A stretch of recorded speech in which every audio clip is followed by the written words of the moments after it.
사랑의 하나님 아버지, 다시 한번 감사를 드립니다. 거룩한 주일을 허락해 주신 은혜를 감사합니다. 아버지 하나님, 이 세상은 너무나 시끄러운 가운데 있습니다.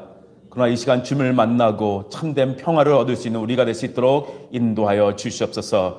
말씀을 통해서 말씀을 들을 때 우리가 회복되고 치유되며 더욱 담대해지는 우리 모두가 될 수 있도록 인도하여 주시옵소서. 이 시간 하나님 말씀하여 주시옵소서. 듣겠나이다. 역사하여 주시옵소서. 우리가 하나님의 사랑을 체험할 수 있도록 인도하여 주시옵소서. 감사하며 예수님의 이름으로 기도드렸습니다. 아멘. 하나님의 말씀 창세기 37장 25절에서 36절 말씀 함께 읽도록 하겠습니다. 37장 25절에서 36절 말씀 우리가 교대로 읽겠습니다. 그들이 앉아 음식을 먹다가 눈을 들어 본즉 한 무리의 이스마엘 사람들이 길르앗에서 오는데 그 낙타들의 향품과 유향과 몰약을 싣고 애굽으로 내려가는지라.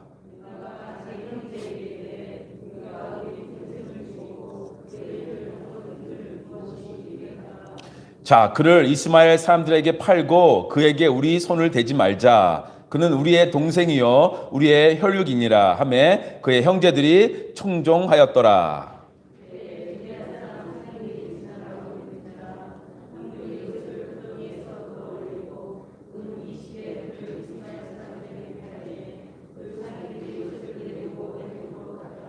루벤이 돌아와 구덩이에 이르러 본즉 거기 요셉이 없는지라. 옷을 찢고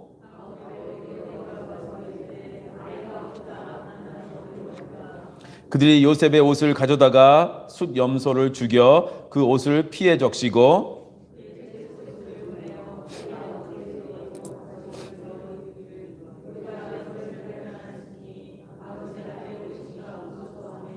아버지가 그것을 알아보고 이르되 내 아들의 옷이라. 악한 짐승이 그를 잡아먹었도다. 요셉이 분명히 찢겼도다 하고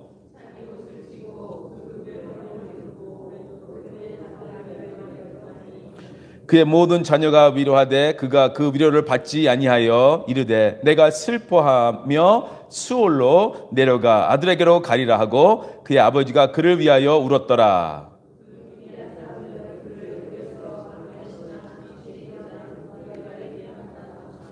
아멘. 구덩이에서 시작된 구원이라는 설교 제목으로 함께 은혜를 나누고자 합니다. 우선 말씀을 전하기 전에 어제 우리가 지금 우크라이나에서 지금 일어나고 있는 전쟁을 뉴스로 접하고 있는데요. 어제 저희 학교에 한 7년, 8년 전에 다녔던 학생 중에 우크라이나에서 가난하게 태어나 러시아 사람들이 입양을 한 학생이 있습니다. 근데 그 러시아 부부는 한국에 일을 하러 왔다가 이제 저희 학교에 이제 그 학생을 보낸 적이 있습니다. 지금 그 학생은 이제 대학생이 됐죠. 러시아에서 살고 있는데 우크라이나에 아직도 친척들이 있다고 합니다. 그 저에게 어제 문자를 보냈어요. 기도해달라고. 친척들하고 연락이 안 된다고. 그래서 그 학생이 그때 중학생이었나 아니면 초등학교 6학년이나 그게 기억나는데요. 그래서 좀 마음이 너무 아프더라고요. 그래서 어제 또 계속 기도하고 했는데 정말 21세기에 이런 전쟁이 유럽에서 일어난다는 것 정말 끔찍한 일인 것 같습니다. 여러분들 많이 기도해 주시고요. 우리 한반도에도 계속 평화를 위해서 기도를 해야 합니다. 어떻게 전쟁이 일어날지 우리가 아무도 모르는 것입니다. 그래서 계속 기도해 주시기 바랍니다. 지난주 저희 본문에서 저희는 요셉의 형들이 자기들의 안부를 묻기 위해서 아버지가 보낸 동생 130km나 되는 그 험한 길을 찾아온 동생 요셉을 멀리서 보자마자 어떤 생각을 했다 그랬죠? 죽이자. 그런 생각을 했다는 것이잖아요. 그 죽이려는 계획을 짜는 아주 끔찍한 이야기를 우리가 지난주에 살펴보았습니다. 이것은 요셉이 상상을 못했던 사건입니다. 형들이 이렇게 나올 줄은 몰랐죠. 17살의 나이입니다. 이제 앞으로 공부도 더 열심히 하고 아버지의 사업도 잘 배워가지고 그것을 이어받고 또 결혼도 하고 여러 가지 계획이 있었을 텐데 요셉에게 이제 끔찍한 일이 벌어지게 되는 것입니다. 오늘 본문을 보시기 전에 지난주에 보았던 마지막 두 구절을 함께 읽도록 하겠습니다. 23절, 24절 보겠습니다. 지난주에 마지막 두 구절이었죠. 함께 읽겠습니다. 시작. 요셉이 형들에게 이르매 그의 형들이 요셉의 옷 그가 입은 채색 옷을 벗기고 그를 잡아 구덩이에 던지니 그 구덩이는 빈 것이라 그 속에 물이 없었더라. 형들을 만나자마자 형들이 순식간에 요셉에게 달려들어서 옷을 벗기고 빈 구덩이에 그를 던져서 넣습니다. 그냥 던져 넣어도 되는데 왜 먼저 옷을 벗겼을까요? 형들에게 있어서 요셉의 그 채색 옷은 정말 너무나 많은 의미를 가지고 있는 것 아니겠습니까? 요셉이 입고 다녔던 채색 옷은 아버지가 요셉만 사랑했다, 또 요셉에게만 관심을 가지고 있었다는 의미를 담고 있는 그런 상징적인 옷이었습니다. 지금까지 겪어왔던 모든 불공평함, 그렇죠? 그 서러움, 그런 감정이 다 그 요셉이 입고 있었던 그 옷에 담겨져 있었던 것입니다. 그래서 그들은 요셉의 채색 옷을 벗기고 그를 구덩이에 집어 던졌던 것입니다. 어떻게 보면 그렇게 함으로써 아버지 야곱도 지금 그 구덩이에 상징적으로 집어 던지고 있는 것인 줄 모르겠습니다. 요셉만 사랑하고 우리는 외면했던 그 아버지, 그 먼 길을 형들을 만나러 왔는데 지금 생각도 못하는 끔찍한 일이 벌어진 것입니다. 형들은 무서운 사람들이었고 요셉을 그렇게 미워했는데 요셉은 형들을 미워하지 않았고요. 형들이 그렇게 무서운 사람인 줄도 몰랐습니다. 요셉이 이게 순진한 건지 세상을 모르는 건지 형들에 대해서 아무런 감정이 없었습니다. 형들을 제대로 알았더라면 혼자 그렇게 긴 여행을 하지 않았을 것입니다. 누구를 데려갔겠죠. 그렇지만 형들을 만나러 혼자 갔습니다. 그리고 이런 끔찍한 일이 지금 벌어진 것입니다. 이렇게 믿었던 사람들에게 이렇게 배신을 당할 때 정말 말로 표현할 수 없는 아픔이 올 것입니다. 아직 17살밖에 안 된 요셉에게 이 사건은 충격적인 사건입니다. 많은 사람들이 생각하기를 구덩이에 던져졌으면 조금만 노력하면 나올 수 있지 않느냐, 혼자서 이렇게 기어 나올 수 있는데 왜 그러지 못할까라고 생각할 수도 있습니다. 그렇게 생각하는 사람들도 있습니다. 그런데 그 당시 중동 지방의 구덩이는요, 그렇게 단순한 구덩이가 아닙니다. 보통 구덩이가 아닙니다. 물이 귀한 중동 지역에서는 우기 때 비가 오면 그 깊은 구덩이를 파서 물을 잘 모아 두었다가 가뭄이 오면 물을 길어내서 사용을 한 것입니다. 한 마을 전체가 쓸 수 있는 물을 저장해야 되기 때문에 보통 구덩이의 깊이가 5m나 더 이렇게 깊숙이 들어가는 그런 데를 팠던 것입니다. 그래서 많은 경우 포로들을 잡아 집어 던져 놓기도 했습니다. 요셉이 바로 이런 구덩이에 던져졌던 것이죠. 그래서 구약 성경에서 구덩이를 말할 때는요, 희망이 없는 그런 것도 말을 하기도 하고요. 또 때로는 음부와 같은 말로 죽음, 아니면 죽어서 내려갈 곳을 의미하는 상징적인 언어로 그 구덩이라는 말을 사용하기도 했습니다. 이것은 구덩이에 한번 빠지면 빠져나올 수가 없다라는 것을 지금 표현하고 있는 것이죠. 우리도 인생을 살면서 이 절망적인 구덩이에 던져지게 될 그런 상황을 맞이할 때도 있습니다. 혼자서 아무리 노력을 해도 도저히 나올 수 없는 그 구덩이에 빠질 때가 있다라는 것입니다. 그만 죽고 싶을 것 같은 그런 힘든 상황이 올 때가 있습니다. 요셉이 지금 그런 절망의 구덩이에 던져진 것입니다. 물도 음식도 에너지도 소망도 없는 그냥 거기서 앉아 있는 것입니다. 정신적으로는 배신당한 것에 지금 충격적인 마음을 가지고 있었을 것입니다. 어떻게 형들이 나에게 이럴 수 있지? 육체적으로도 탈출하는 게 불가능합니다. 하나님만 바라보아야 하는 그 순간입니다.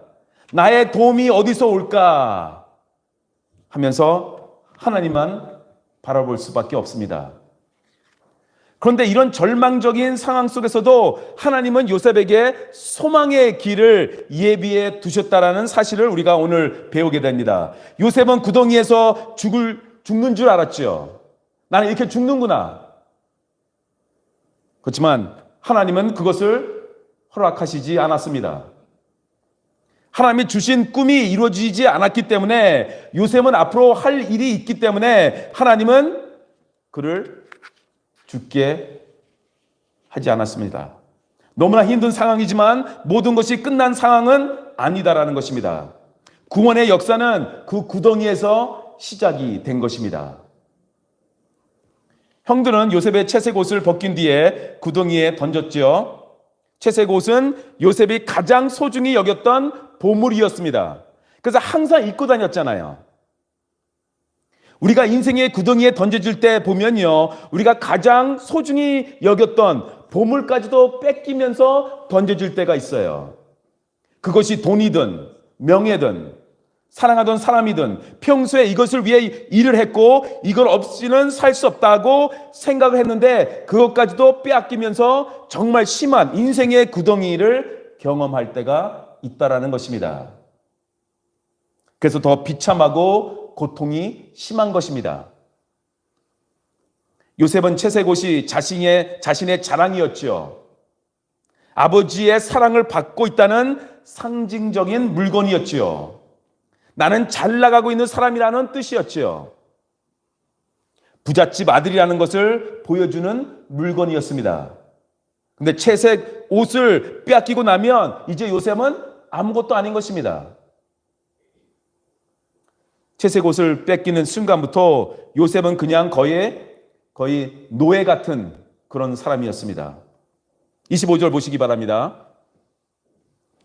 그들이 앉아 음식을 먹다가 눈을 들어 본즉 한 무리의 이스마엘 사람들이 길리앗에서 오는데 그 낙타들의 향품과 유황과 몰약을 싣고 애굽으로 내려가는지라.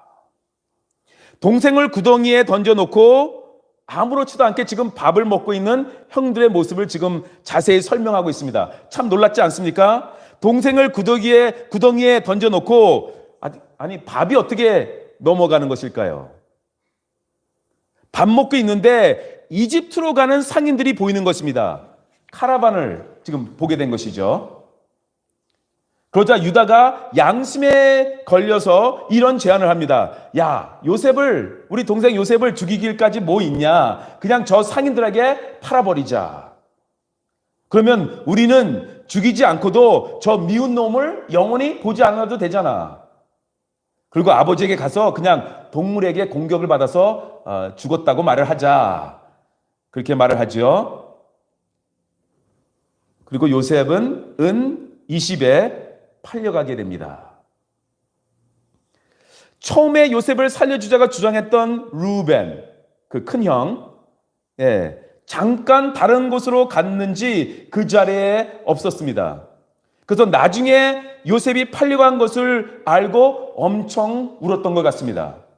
29절 보시기 바랍니다. 29절 보시면 루벤이 돌아와 구덩이에 이르러 본즉 거기 요셉이 없는지라 옷을 찢고 라는 단어가 있죠. 히브리 문화에서 옷을 찢는다는 것은 심한 고통 아니면 심한 슬픔, 분노를 이렇게 표현하는 행위입니다. 그래서 예수님이 재판을 받을 때 예수님이 하나님의 아들, 즉 하나님이라고 하니까 대제사장이 어떻게 합니까? 옷을 찢잖아요. 분노를, 이건 말도 안 되는 것이다. 너무 화가 나면 이 히브리 사람들은 옷을 찢습니다. 아니면 너무나 슬픈 일을 당하던가. 형이 여기서 옷을 찢었다. 그래도 몰래 와서 요셉을 구덩이에서 빼줘서 아버지에게로 돌려주려고 했는데 다른 형제들은 그런 생각을 가지고 있지 않았습니다. 죽이는 시간을 미뤄둔 것뿐이지 식사를 하면서 어떻게 요셉을 처리할 것인가 의논을 했던 것 같습니다. 왜냐하면요, 형들 입장에서는 이미 저질러 놓은 일입니다. 살려줘도 요셉이 집에 돌아가면 그냥 가만히 있을까요? 아버지에게 다 말을 할 걸 아니겠습니까? 내 옷을 빼앗았고 나를 구덩이에 넣었고 나를 죽이려 했다.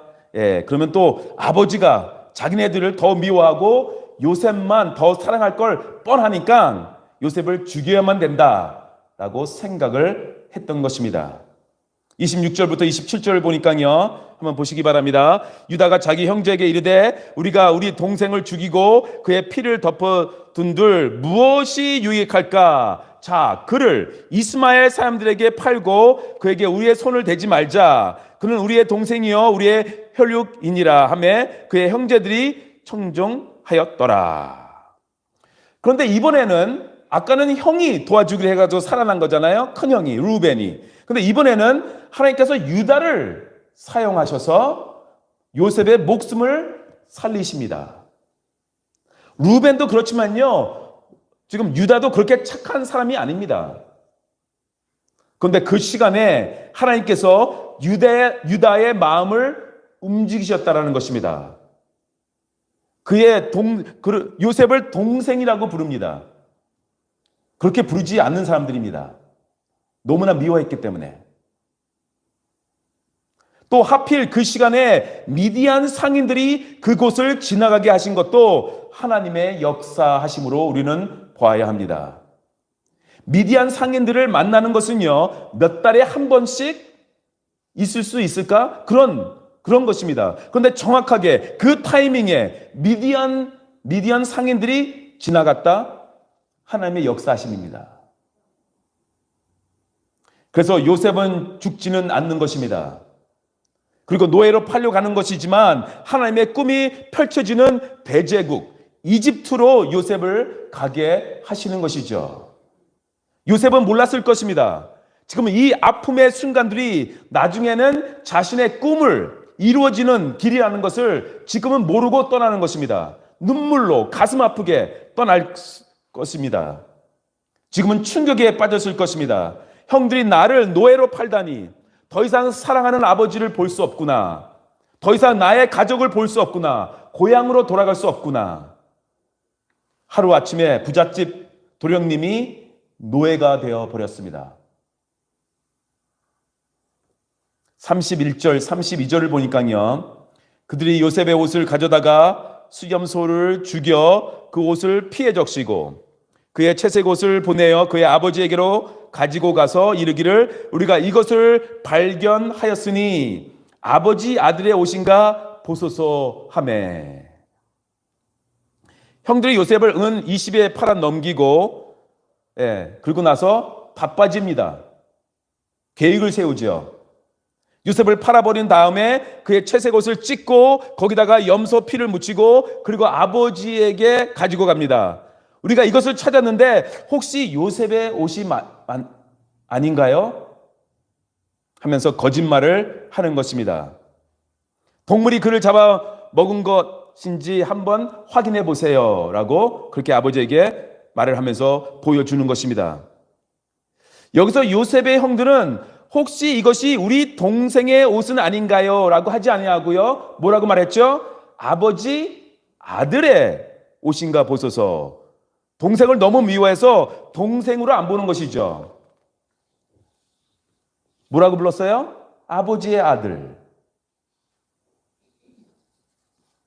그리고 형들은 찾아온 동생을 멀리서 보면서 뭐라고 말했습니까? 야, 저기 동생이 온다. 그러지 않았습니다. 꿈꾸는 자가 오는구나. 그렇게 말을 했습니다. 또 우리가 생각해야 할 것은요, 지금 야곱의 아들들이 아버지를 속이는 이 장면 한번 자세히 생각해 보시기 바랍니다. 이 장면 어디서 본 것 같지 않습니까? 수십 년 전에 야곱이 눈먼 아버지 이삭을 속이기 위해서 양의 털옷을 입고 들어간 적 있죠. 아버지 텐트에. 그래서 속이잖아요. 야곱이 아버지를 속인 똑같은 방법으로 자기 자식들이 지금 이 순간 자기를 속이고 있는 것입니다. 이렇게 될 줄 어떻게 알았습니까? 그런데 지금 그렇게 된 것입니다. 33절부터 35절 보니까요, 아버지가 그것을 알아보고 이르되 내 아들의 옷이라 악한 짐승이 그를 잡아먹었도다. 요셉이 분명히 찢겼도다 하고 자기 옷을 찢고 굵은 배로 허리를 묶고 오랫도록 그의 아들을 위하여 애통하니 그의 모든 자녀가 위로하되 그가 그 위로를 받지 아니하여 이르되 내가 슬퍼하며 수올로 내려가 아들에게로 가리라 하고 그의 아버지가 그를 위하여 울었더라. 35절까지 보았습니다. 다음 구절. 네. 야곱의 행동에서 자녀를 지금 잃은 부모님의 마음이 그대로 나타나는 것을 우리가 볼 수가 있습니다. 먼저 야곱은 어떻게 했다고 그랬죠? 자기 옷을 찢었다고 했습니다. 아까 다 설명해 드렸죠. 심한 슬픔을 지금 표현하고 있는 것입니다. 그의 행동입니다. 옷을 찢었다. 그리고 굵은 배로 허리를 묶고라고 말하고 있죠. 이것은 죽은 자를 애도할 때, 히브리 문화에서 죽은 자를 애도할 때, 나라의 재앙이나 불행이 왔을 때, 그때 그렇게 했고요. 또 자신의 죄를 회개할 때 그렇게 했던 것입니다. 그리고 뭐라고 말하죠? 내가 슬퍼하며 수올로 내려가 아들에게로 가리라 말을 했습니다. 수올은 무덤, 땅 밑에 세계, 죽음의 상태를 상징하는 단어입니다. 나도 같이 죽겠다라는 것이에요. 아들 따라 죽겠다라고 지금 말을 하고 있는 것입니다. 아마 야곱은 정말 많은 후회가 순식간에 밀려왔을 것입니다. 이 배경을 잘 알고 있잖아요. 어떻게 이 일이 이루어졌는지. 어린 요셉을 혼자 거기까지 심부름 보냈잖아요. 자신의 잘못이라고 아버지는 생각을 했을 것입니다. 내가 괜히 보내가지고 이렇게 아들이 돌아오다니. 그래서 통곡을 하며 우는 것입니다. 17살 요셉의 형들의 손에 인신매매 당해서 이집트로 노예로 팔려가게 된 사건, 비극이죠. 야곱에게는 비극입니다. 얼마나 마음이 아팠겠습니까, 아버지로서. 우리가 운전하다가 이렇게 보면 가끔씩 누구를 찾습니다 라는 현수막을 보게 되죠. 부모들이 걸어놓은 현수막을 보게 됩니다. 그 자식 사진과 함께 본 사람이 있으면 연락해 주세요 라고 전화번호도 이렇게 써져 있는 것을 보게 됩니다. 얼마나 자식을 보고 싶을까라는 생각을 우리는 하게 됩니다. 그런데 현수막을 자세히 보니까요, 최근에 없어진 것이 아니라 10년 전에 없어진 아이를 아직도 찾고 있는 부모, 그 현수막을 본 적이 있습니다. 지금도 기다리고 있는 것이죠, 그 부모는. 또 갑자기 자녀가 사고로 죽었다는 말을 듣는 부모들의 심정은 우리가 어떻게 그것을 설명할 수 있겠습니까? 시체도 못 찾고 짐승에게 잡혀 먹혔다, 이런 얘기만 들으니까 얼마나 지금 비극입니까? 야곱에게는 이거는 정말 있을 수 없는 일이 일어난 것입니다. 우리가 지금 야곱에게 일어난 사건을 보면서 우리가 지금 야곱이 지금 아들을 잃은 것이잖아요. 그 사건을 보면서 우리도 하나님을 믿고 살지만 때로는 우리에게도 해석이 안 되는, 이해할 수 없는 어려운 일이 일어날 때가 있다는 것입니다. 그럴 때는요, 여러분, 그럴 때는 억지로 이해하려 하지 마시고요, 해석하려 하지 마시기 바랍니다. 때로는 그냥 그대로 안고 가야 합니다. 답이 없어요. 우리 인간으로서는 답이 없는 것입니다. 오늘 본문의 구조를 자세히 보시기 바랍니다. 이 창세기 저자는 그냥 대충 쓴 것이 아닙니다. 이 구조에 너무나 중요한 것이 있어요. 야곱이 이렇게 통곡했다는 말을 구체적으로 지금 우리에게 보여주고 있잖아요. 옷을 찢었다, 또 허리에 띠를 둘렀다, 나는 그냥 함께 죽겠다, 수월로 내려가겠다, 그런 걸 구체적으로 설명하고 있죠. 그렇게 하고 있지만 그 다음에 그 미디안 사람들이 요셉을 이집트의 왕 바로지요. 그의 신하 친위 대장 보리바라에게 팔렸다라는 구절이 기록되어 있어요. 그러니까 35절과 붙어놓은 이유가 무엇일까요? 36절을 보시기 바랍니다. 다 함께 읽겠습니다. 시작. 그 미디안 사람들은 그를 애굽에서 바로의 신하 친위 대장 보리발에게 팔았더라.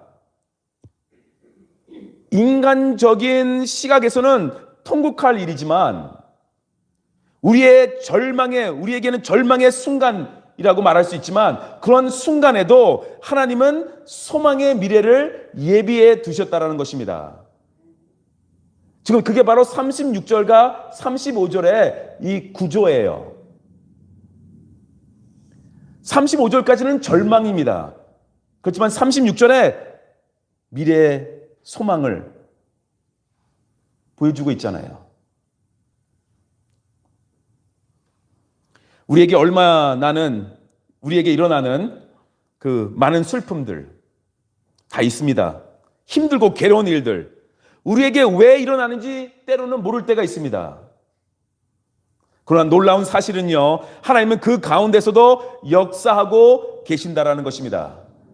이 두 가지 사실입니다. 어려운 일이 나도 모르는 어려운 일이 일어난다. 그것도 사실입니다. 그렇지만 하나님께서는 또 그 가운데서도 역사하신다. 그것도 사실입니다. 야곱의 이 모르는 역사가 먼 곳에서 지금 일어나고 있는 거예요. 이집트에서. 야곱은 아들이 죽었다. 그렇지만 먼 곳에서는 하나님이 역사하고 계시는 것입니다. 야곱은 이렇게 하나님이 지금 역사하고 있는 것을 모르고 있는 것입니다. 오랫동안 몰랐어요. 나중에 알게 되겠죠. 그것을 이제 앞으로 우리가 38장을 이렇게 배우면서 우리가 알아보게 될 것입니다. 요셉이 구약에서 예수님을 대표하는 인물 중 하나라고 제가 몇 번 이렇게 말씀드린 적이 있죠.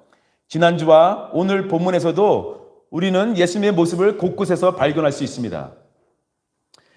야곱의 위험한 도시 세겜에 가 있는 아들들을 살피기 위해서 아들 요셉을 보냈듯이 하나님은 우리를 살리기 위해서 아들 예수님을 이 땅에 보내주셨습니다.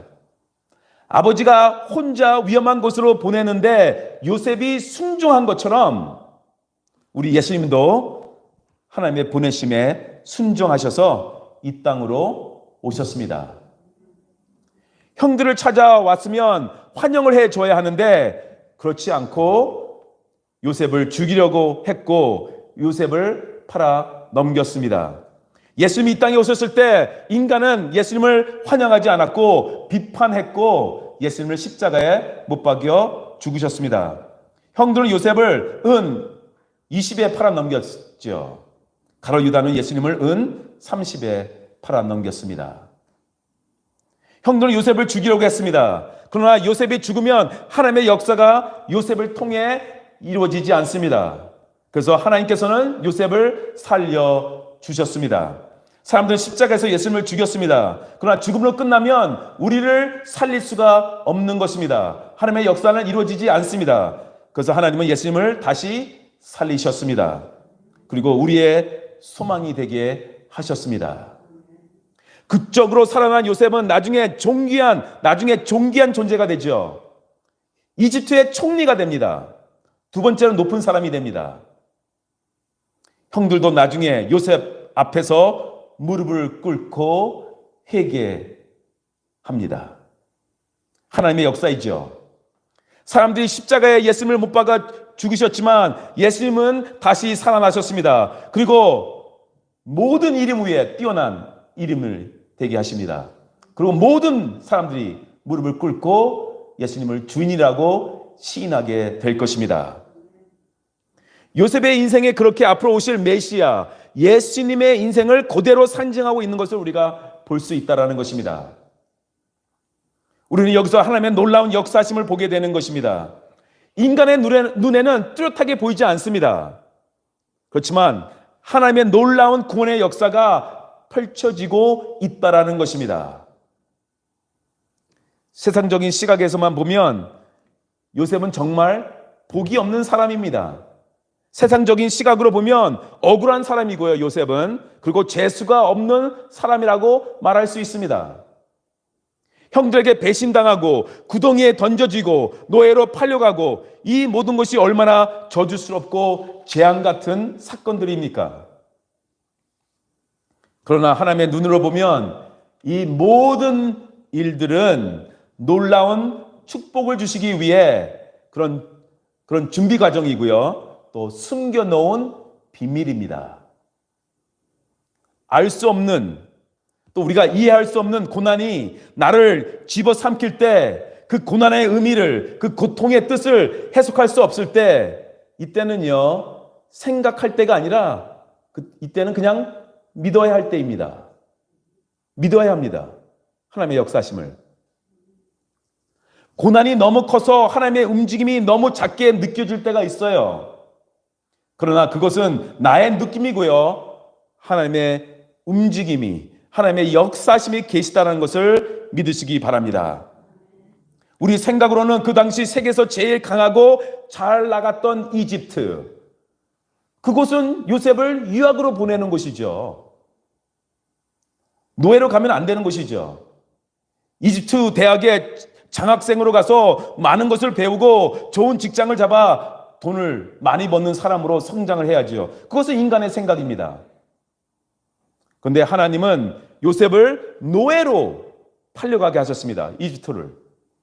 그렇게 하셨지만 나중에 그 고통스러운 길이 오히려 축복의 하이웨이, 축복의 고속도로가 됐다는 것입니다.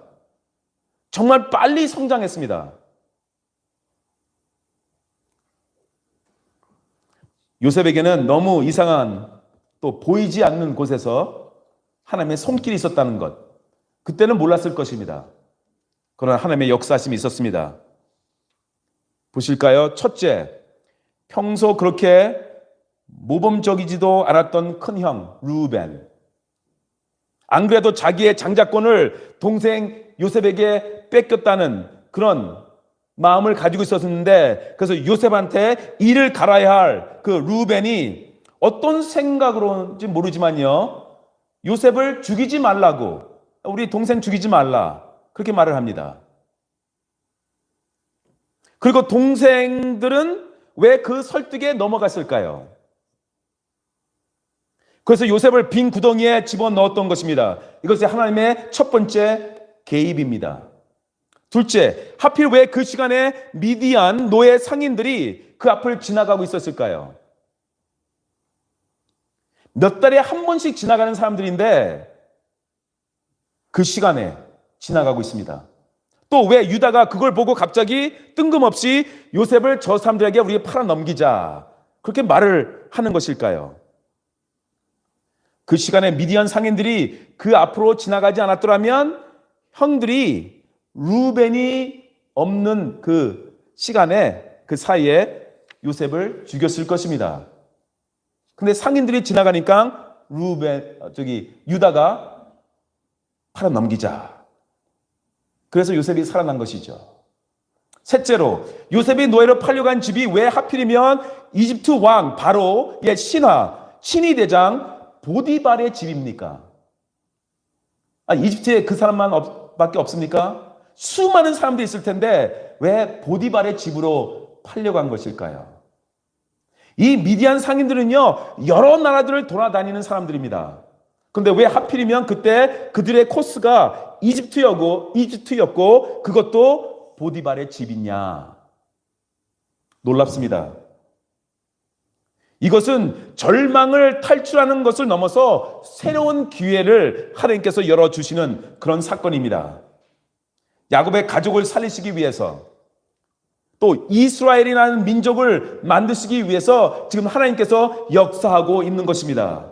그래서 그를 통해 메시아가 올 수 있는 길을 마련하시는 하나님의 손길을 우리가 보는 것이고요. 그렇게 하셔서 여러분과 저를 구원하시려는 하나님의 손길을 이 요셉의 이야기를 통해서 볼 수 있는 것입니다. 이 우연 같은 상황들을 자세히 보시면 해석하기 어려운 이 고난의 시간 속으로 하나님이 들어오셔서 역사하신다라는 것을 우리가 여기서 배우는 것입니다. 사건 하나하나씩을 따라보면 잘 보이지 않아요.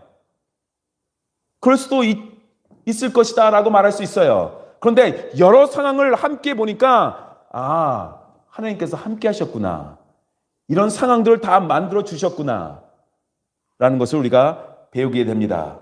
아주 절묘한 타이밍에 꼭 필요한 루벤과 유대를 사용하시고 미디안 상인들을 보내셔서 죽음으로 가는 요셉의 인생을 막으시고 또 이집트로 가게 하시고 모든 것을 하나님께서 지금 계획하고 계시는 것입니다. 이렇게 하나님께서는 때에 따라 정말 다양한 사람들과 상황들을 사용하셔서 우리를 돕는다라는 것입니다. 생각해 보시기 바랍니다. 만약 요셉이 이집트로 팔려가는 그 어려움이 없었더라면 어떤 삶을 살았을까요? 요셉은 그냥 중동 팔레스타인 시골 부잣집 그냥 사랑받는 아들로서 그냥 살았겠죠. 그냥 계속 채색 옷이 세계에서 제일 좋은 옷인 줄 알고 그것만 입고 다녔겠죠. 그런 수준으로 살았을 것입니다. 더 좋은 것을 하나님께서 준비하셨다는 것을 모르고 살았겠죠. 나중에 이집트에서 총리가 되어서 입게 될 옷, 그 옷은요 채색 옷, 지금 입고 있었던 그 채색 옷 수백 개를 갖다 팔아도 비교가 안 될 만큼 더 좋은 옷을 입고 있을 것입니다. 요셉은 그 순간은 모르는 것이죠. 그리고 하나님이 주신 꿈이 이루어지기 위해서는 그가 지금 고통스러운 이집트로 가야만 했던 것입니다. 그리고 만약 요셉이 이집트로 가지 않았더라면 그는 그냥 꿈꾸는 자로만 남았을 것입니다. 지금 이집트로 가는 이 고통의 길은 꿈을 이루는 자가 되기 위해서 가는 것입니다. 사랑하는 여러분, 우리는 꿈꾸는 자를 넘어서 꿈을 이루는 자가 되기를 간절히 원합니다. 과거에 아픔도 있었고 고통도 있었고 누구에게 설명할 수 없는 이 아픔 상황들 지금도 있을 것입니다. 그러나 우리를 구원하신 하나님께서 우리를 위해서 이 새로운 미래를 열어주신다는 것을 기억하시기 바랍니다. 좀만 참으시기 바랍니다. 요셉은 비록 노예로 이집트에 들어가긴 했지만 이렇게 시작된 것이 13년 뒤에는 30살의 나이에 이집트의 총리의 자리까지 오르게 됩니다. 우리가 그것을 이제 살펴볼 것인데요. 이것으로 인해 놀라운 축복의 통로로 쓰임받는 요셉이 되는 것이죠. 구덩이에 던져져 있던 요셉이 감히 이집트의 총리가 될 것이라 그거 어떻게 못했을 것입니다. 어떻게 한번 살아날 수 있을까? 그것만 생각했었겠죠. 지금 구덩이에 던져져서 간신히 살아남기만을 바라고 있으시다면 생각을 크게 하시기 바랍니다. 꿈을 버리지 마시기 바랍니다. 우리는 살아나는 정도가 아니라 하나님의 위대한 꿈을 가지고 하나님의 그 꿈의 도구로 요셉처럼 쓰임받기를 원하는 사람들입니다. 그 사실을 누구보다 여러분 자신이 믿어야 합니다. 하나님의 구원의 역사는 구덩이에서 시작이 된다는 것입니다. 세상의 눈으로 본다면 인간의 생각으로는 불가능한 일이고 상상할 수 없는 일입니다. 그러나 하나님은 거기서 시작을 한다라는 것입니다. 구덩이에서 구원의 역사가 시작한다라는 것입니다. 우리는 나의 갈 길을 안다고 생각할 때가 있습니다. 그러나 모를 때가 더 많죠. 내일 일을 우리가 어떻게 합니까? 나의 앞길을 내가 어떻게 합니까? 우리 주변에 일어나는 일에 대해 모를 때가 너무나 많습니다. 그러나 하나님은 다 아십니다. 우리의 길을 우리보다 더 잘 아십니다. 그러니 하나님을 믿으시고 하나님의 인도하시는 길을 가시는 여러분이 되시기를 주님의 이름으로 축원합니다. 기도드리겠습니다.